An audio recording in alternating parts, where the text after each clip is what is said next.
¿Cómo estamos? Nos saluda Lucho Quiroz, quien también es conductor de un programa que se llama En Cabina.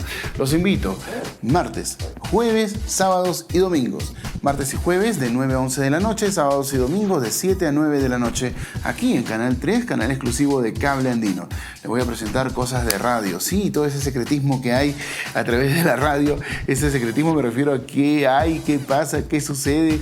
Bueno, las cosas que siempre ocurren a través de las estaciones de radio, detrás del micrófono.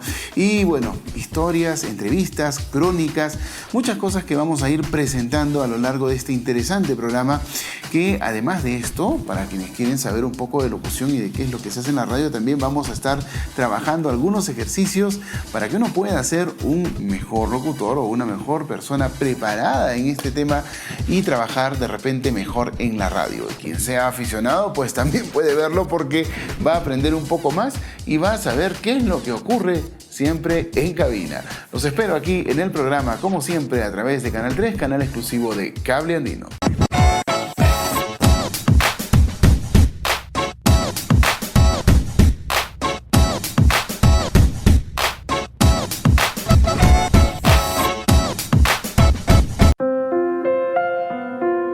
Regalar es un acto de bondad, generosidad, de reconocimiento, de amor. Trabajar es un acto de amor, porque así no te guste el trabajo. Amas la vida y trabajas para sustentarte, y para muchos, sustentar a los suyos. Trabajar también es desarrollar una pasión, es forjar un destino en medio del camino de una carrera, oficio o profesión. Amar tu trabajo es como amarte a ti mismo, como amar a la vida, como amar a los tuyos.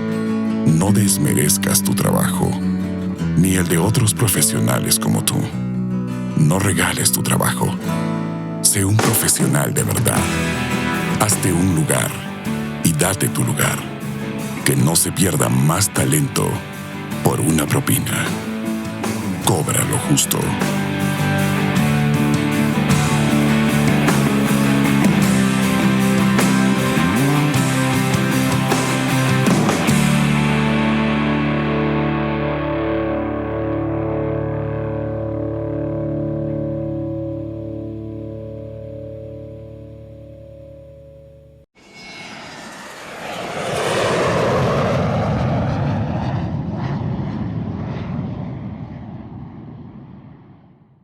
¿Qué tal, amigos? Bienvenidos a esta emisión en prueba de Matriz TV.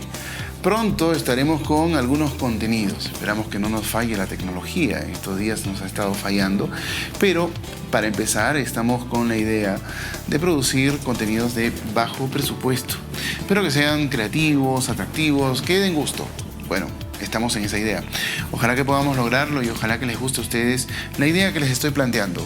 Llenar todo este espacio no solamente es cambiarle de color, iluminarlo, sino también llenarlo de ideas. Si alguno de ustedes tienen buenas ideas, pues pueden comunicarse con nosotros y darnos las ideas que tienen. De repente alguien quiere participar de alguna forma, bueno, vamos a escuchar a quien quiera ayudarnos en eso también. Pero también nos pueden apoyar auspiciándonos, o de repente brindándonos algo de equipamiento o financiándonos de alguna manera. Nosotros sabremos retribuirles eso en el tiempo. Muy pronto les voy a mostrar más o menos cómo sería la escala de auspicios que nosotros estamos proponiendo para las personas que quieran integrarse a esta gran idea de hacer un canal de YouTube con bastante contenido y pues con cosas sumamente atractivas, de interés y que perduren en el tiempo. Ojalá que sí. Bueno, una de esas cosas que va a perdurar en el tiempo es precisamente el auspicio que vamos a dar. Pero ya no voy a dar más pistas. Seguramente en la siguiente vez que converse con ustedes les voy a mostrar cómo se va a desarrollar esto. A ver si alguien se interesa y nos acompaña y llenamos todo este espacio para que podamos tener un mejor canal de televisión, un mejor medio y por supuesto también mejores contenidos. Gracias por escucharme. Esto fue una transmisión en prueba de Matriz TV. Gracias. Hasta la próxima.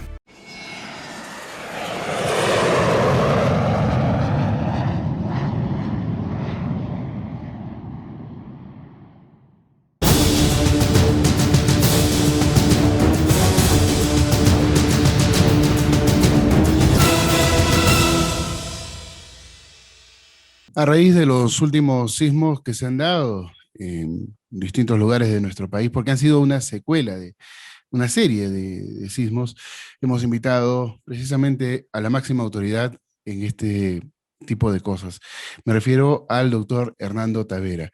Es una persona no solamente especialista, sino también quien dirige el IGP, Instituto Geofísico del Perú. Le damos la bienvenida a Realidades. ¿Cómo está, doctor? Bienvenido a nuestro programa.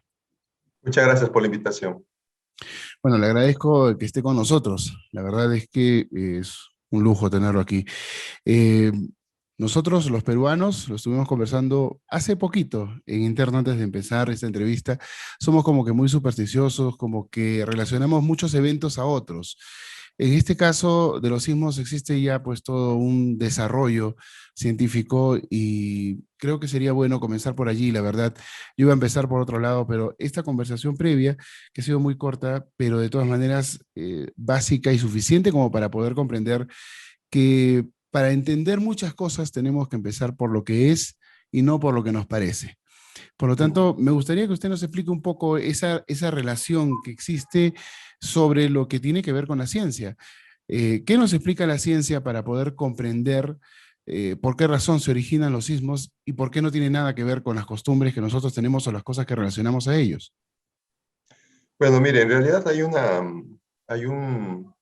algo tradicional en la población, no solamente peruana, sino a nivel mundial probablemente, de que asociamos o les llamamos a los terremotos, a los deslizamientos, ¿no? A lo que ha ocurrido en Huaraz en el 70, le llamamos un desastre natural. Y hoy en día a veces le llamamos peligro natural. Pero lo que no somos capaces de entender es que todos esos eventos simplemente son parte del proceso natural de evolución del planeta Tierra. Si en el planeta Tierra no hubiera humanidad, no hubieran personas en todo el planeta, siempre van a haber terremotos, erupciones volcánicas, deslizamientos, lluvias extremas, porque es parte del desarrollo natural del planeta Tierra. El planeta Tierra es un ser vivo, que nació hace 5.000 y pico millones de años, y en algún momento va a desaparecer. Pero en ese tiempo realiza una gran cantidad de procesos, ¿no? Y eso lleva al hecho, si decimos que las personas tenemos un corazón, que es el que late y nos mantiene vivos, la Tierra tiene también su corazón, podríamos decir, que nosotros le llamamos el núcleo. Es una estructura esférica que está dentro de la Tierra, que tiene temperaturas por encima de los 5.000 grados centígrados, que hace que todo lo que le rodea se encuentre en movimiento a diferentes velocidades. Y ese material interno, que básicamente es roca diluida, ¿no? Conforme se aleja hacia la superficie, obviamente por el cambio de temperatura, se enfría y forma lo que conocemos como las placas tectónicas. Pero esas placas tectónicas están movilizándose exactamente por lo que ocurre dentro de la Tierra. Y cuando las placas tectónicas se movilizan, lo hacen generando sismos, generando erupciones volcánicas, ¿no? Un punto aquí muy estratégico que entender aquí es, por ejemplo, que la placa de Nazca, en el caso de nosotros, se introduce, que es la placa oceánica, se introduce por debajo del continente, ¿no? El continente donde estamos nosotros, se introduce por debajo. Y en esa superficie de fricción o de contacto se producen todos los eventos sísmicos. Pero también hay que entender que antes que las dos placas chocaran, el continente era plano. Chocan y la zona costera del Perú comienza a arrugarse, como decimos comúnmente. Comienza a levantarse y forma la cordillera de los Andes. Entonces, ¿por qué está la cordillera de los Andes? Porque ocurren terremotos. La cordillera, en el caso de la cordillera Blanca, hasta donde hemos logrado entender, tiene un crecimiento de 4 milímetros por año. Y en la cordillera Blanca, cuando crece, arriba se forman los nevados, se forman los glaciares. Cuando estos hielos se derriten, forman las lagunas. Las lagunas forman los ríos. ¿Quién bebe el agua de los ríos? Nosotros. Es decir, que nosotros en la Tierra, sobre la superficie de la Tierra, estamos aprovechando todos aquellos recursos que el planeta Tierra los produce como parte de su proceso de evolución. ¿Dónde está el problema? El problema está que nosotros nos ponemos en el camino de esos procesos. Es así de sencillo. Claro, y que tampoco no nos preparamos lo adecuado, lo que deberíamos de prepararnos, ¿no? No tenemos una cultura de prevención, no tenemos una cultura de preparación, y esto es una pena porque hay otros países que son tan sísmicos como nosotros, pero que tienen una preparación más avanzada. No solamente me refiero al sistema de evacuación, sino también a las construcciones. En todo nuestro país las personas construyen como les viene en gana, sin ninguna regla técnica y lamentablemente esto es lo que cobra vidas cuando no hay una buena evacuación, pero puede ser que cobre algunas vidas si es que hay una buena evacuación, porque la construcción puede colapsar en cualquier momento. Bueno, en relación a lo que menciona, la población siempre piensa que el terremoto es el causante de la destrucción Ujú. de su casa y la afectación física de las personas. Pero en realidad el terremoto o el sismo, que es mejor llamarle así, lo único que hace es sacudir el suelo. Es todo lo que hace. Si todo aquello que el hombre ha construido sobre ese suelo y no lo ha hecho de manera adecuada, va a colapsar. Y si colapsa, va a causar daño a las personas. Entonces el terremoto no hace daño a nadie. El terremoto, como he mencionado, en cierta forma nos da agua para tomar.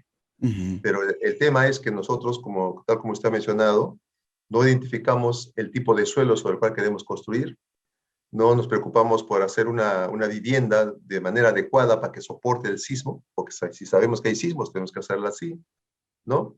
Y obviamente tampoco nos preparamos con lo que usted ha mencionado, ¿no? Tratar de manera personal, identificar mis rutas de evacuación. Ujú. No esperar que la autoridad 2 veces al año haga el simulacro, sino nosotros participar un par de veces y luego ponerlo en práctica en nuestra familia.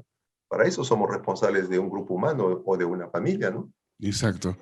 A lo largo del tiempo se ha identificado materiales que son más adecuados para que una edificación pueda resistir, digamos esto. ¿Qué materiales podríamos ir descartando en cuanto a lo que es el tema de construcción que nos dé por lo menos suficiente tiempo para poder evacuar adecuadamente, así la vivienda colapse o quede muy dañada y así podamos salvar vidas? Mire, lamentablemente no podíamos hablar de utilizar un material u otro. Lo que tendríamos que hablar aquí es de que es necesario hacer un estudio de suelos, Ujú. porque dependiendo de la calidad del suelo, ¿no? La ingeniería va a saber qué estructura construir. Si tengo suelos duros o compactos, como decimos, pues en cierto modo hay bastante suerte, pero si tenemos suelos blandos, con presencia de agua por las lluvias extremas que suelen ocurrir, Claro. entonces estamos hablando de suelos que son un poco críticos y hay que ver qué ingeniería utilizar para hacer una buena construcción. Ujú. Y lo más recomendable es hacer las construcciones de concreto y ladrillo, ¿no? Pero teniendo las recomendaciones de un profesional que nos ayude pues a buscar esa compatibilidad, ¿no? Suelo-estructura. Porque hemos visto en las zonas andinas, hemos visto muchísimas veces ya que las viviendas que colapsan por lo general son las de adobe o las de quincha, que están dañadas por el tiempo, por la humedad, etcétera. Son las que colapsan con mayor facilidad que las estructuras de concreto, ¿no? Y eso se ha visto en áreas urbanas de las zonas andinas, ¿no? Con bastante familiaridad. Entonces yo creo que la visión está por intentar cambiar el modo de construcción, pero hacerlo siempre sobre los suelos adecuados. Ujú. Bueno, en realidad en nuestro país tenemos pues distintos tipos de suelo y en el mismo Lima, por ejemplo, la capital que está amenazada por un megasismo a futuro, en cualquier momento se puede dar. Existen varios tipos de terreno, hay terrenos arenosos, terrenos rocosos, le digo así para que se comprenda y porque obviamente yo no manejo la terminología técnica, pero es muy variado a nivel nacional el tema de los suelos. En este caso, ¿qué es más peligroso, un terreno arenoso o un terreno en donde pueda haber licuefacción? Mire, si hablamos Ujú. de sismos, cuanto más compactos sean los suelos, las ondas sísmicas se van a atenuar y no van a ser tan intensas Ujú. como cuando tengo mi vivienda en un suelo no compacto, ¿no? Ujú. Rellenos o suelos que tienen presencia de agua, ¿no? Arenales, ¿no? Como hay en Lima, en algunas zonas, en Lomo de Corvina, por ejemplo, es un ejemplo en Lima, Ujú. ¿no? Ahí las ondas se van a amplificar, por lo tanto, los niveles de sacudimiento del suelo van a ser mayores, y Ujú. eso lleva a que con mayor facilidad pues, las viviendas puedan colapsar. Exacto. En realidad tenemos un problema muy grave, ¿no? Hay mucha gente que sabe, por ejemplo, lo del lomo de Corvina en Lima es consabido sobre el terreno, pero la gente invade y vive en esos lugares, ¿no? Lamentablemente, pues, eso no es muy tomado en cuenta por la población. Eh, Aquí en Huaraz tenemos un terreno, pues, que es propenso a la licuefacción. Hubo hasta puquiales en algunos lugares de la ciudad. Hay varios lugares que son muy peligrosos, sin embargo hay construcciones que la norma nos explica que en ciertas zonas de Huaraz se puede construir hasta 3 pisos, pero Ujú. encontramos edificios de 7, 8, 11 pisos que no sabemos quién pudo haberlos autorizado. Y en otras zonas tenemos para poder construir hasta 5 pisos, pero también encontramos edificaciones muy altas o muy estrechas, 5 metros de frente, ¿no? Por 10, 15 de fondo o más, y así también encontramos algunas de hasta 4 metros de frente y de fondo, pues una construcción bastante larga, ¿no? Y de varios pisos. Esto de aquí, ¿qué clase de riesgo representa? Por más que de repente estas construcciones tengan zapatas profundas o de repente tengan un cierto vaciado de concreto, ¿hasta dónde esto puede terminar afectando este tipo de construcciones un sismo superior a los 6 grados, por ejemplo? Mire, yo pienso que una cosa muy sencilla, ¿no? En el sismo del 70, por ejemplo, Ujú, las viviendas en gran parte del callejón de Huaylas, o en todo caso en Huaraz mismo, las viviendas colapsaron porque eran de adobe y de quincha, casi ujú, mayoritariamente, por no decir todas, ¿no? Y estaban muy dañadas por las lluvias y el tiempo. O sea, fue presa fácil para el sacudimiento del suelo. Desde el 70 no ha habido un sismo importante que nos haga evaluar qué tan bien se comportan las estructuras en este momento. ujú. La informalidad es algo que va haciendo que las ciudades se crezcan con algo más de riesgo, pero mientras no se tenga un elemento evaluador, no vamos a saber si lo hicimos bien o lo hicimos mal.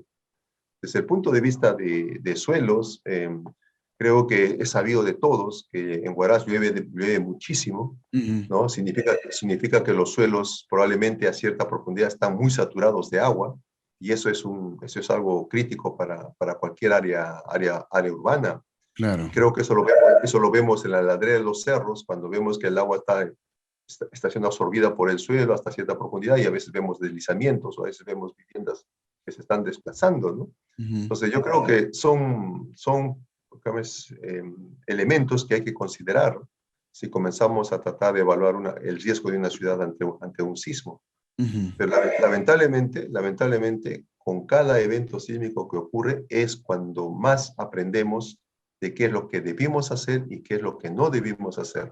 Claro. Lo que hace daño probablemente es de que no tengamos mucho sismo, ¿no? Porque estamos creciendo con la intención de que nunca vamos a ser afectados por un sismo, y seguimos creciendo de manera un poco irresponsable. Y subestimamos la Entonces, capacidad, el impacto que puede tener exactamente, un sismo, ¿no? exactamente. Ujú. Bueno, aquí la capa freática está más o menos a 1,5 metros bajo el suelo. O sea, tenemos un problema grande que podría causar un desastre. Ahora, ya que usted ha mencionado el terremoto del año 70, ¿cómo se ve esto del silencio sísmico? ¿Hasta dónde se puede calcular cierto impacto? Por ejemplo, en Lima se espera el terremoto de 8,5 grados. Aquí, desde el 70 no hay un terremoto, pero el terremoto fue en las costas de Ancash, frente a Chimbote. Entonces, ¿el silencio sísmico de Huaraz corresponde a la costa o también tenemos algún silencio sísmico dentro de lo que es este radio del Callejón de Huaylas o del Callejón de los Conchucos? Bueno, mire, en realidad la Cordillera Blanca Ujú, tiene, tiene una fracturación que nosotros le llamamos la falla de la Cordillera Blanca. Es decir, desde Huaraz, unos kilómetros más arriba, tenemos una fisura, que es la falla de la Cordillera Blanca. Tiene 200 kilómetros de longitud, ¿no? Y quizás, según lo que sabemos, es una de las fallas de mayor longitud en el mundo.